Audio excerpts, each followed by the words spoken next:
কি রে, আবার তোর কি হলো? আরে খুব চুলকাচ্ছে। চুলকাচ্ছে? হ্যাঁ হ্যাঁ হ্যাঁ। কোথায় চুলকাচ্ছে? আরে ওই তো ওখানে। আমি তো তোর গতিবিধি ভালো দেখি না। কোনখানে? আরে ওখানে। আরে কোনখানে? আরে দাঁতে চুলকাচ্ছে। দাঁতে? এই এই, এই সত্য করে কদিনটা নিছস? আমি তো তোর গতিবিধি ভালো দেখি না। বলি এখনো অনেক বাকি আছে সময়, করিস না অপচয়। জলদি যা, একটা এআইডিএস স্পেশালিস্ট ওঝা দেখা। ওনারই পদের চুলে কমবে তোর দাঁতের চুলকানি, আর এখানেই শুরু হবে আমার ভিডিওর ইন্ট্রোখানি। স্যাক স্যাক স্যাক স্যাক স্যাক স্যাক।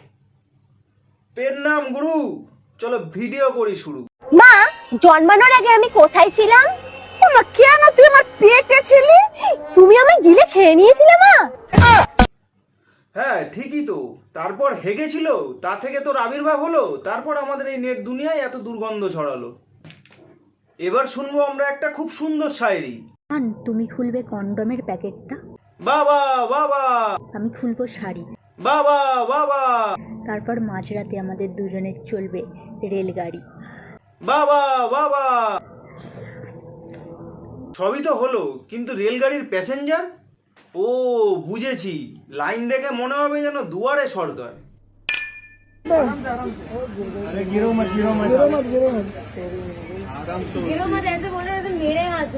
না না, ও তো সব আমগো হাতে। এর নাম নাকি বলে বাল ফ্যাশন, এর থেকে তো বড় কুত্তা ভালো ড্যাশন। ছেলেরা যতই ফর্সা হোক না কেন, একটা জিনিস সবসময় কালো থাকবে, সেটা হলো নিজের ছায়া।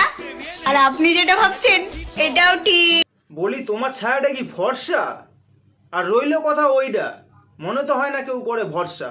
আচ্ছা কও দেখি তো এটা কে? बहुत अच्छा लगा। হ্যাঁ এবার কইবা তো, এটা আবার কোনো প্রশ্ন হইলো? এনারে কেউ চেনে না এমন কেউ আছে নাকি ভারতবর্ষে? এ তো মুকেশ আম্বানির পোলা, কিছুদিন আগে প্রি ওয়েডিং গেছে, কোটি কোটি টাকা খরচ হয়েছে, কত না সেলিব্রিটি আইছে, তার মধ্যে একজন 70 কোটি টাকা দিয়ে আয় वेलकम टू इंडिया। পোঙা দেখায় চলে গেছে, মানে 70 কোটি টাকার পোঙা। এই দেখো 70 কোটি টাকার পোঙা। আহা কি সুন্দর। কিন্তু সব কথার মধ্যে হলো আরেক কথা, আমগো না হয় সমতল, বিয়ার পরে পামু জল, কিন্তু এ কি করবে? बहुत अच्छा लगा। খাইবো না খাওয়াইবো? ঠিক মনে পড়ছে না, কিন্তু কোথায় একটা যেন দেখেছি। ছেলেদের মনের যে ডিজাইনটা, সেটা দেখেই নাকি জিলাপি আবিষ্কার করা হয়েছে। আরে অত দেখার কি দরকার, সবই তো সৃষ্টিকর্তার। ছেলেদের দিয়া ল্যাংচা, মেয়েদের দিয়া জিলাপি, জিলাপির ওপর রাখো ল্যাংচা, তারপর দেখো দৃশ্যটা পুরো লাগবে শিবলিঙ্গ, সাথে রেখো কিন্তু আকুন্দ। জয় বাবা ভোলেনাথ, সব ভুলে গিয়ে মাফ করে দিও প্রভু।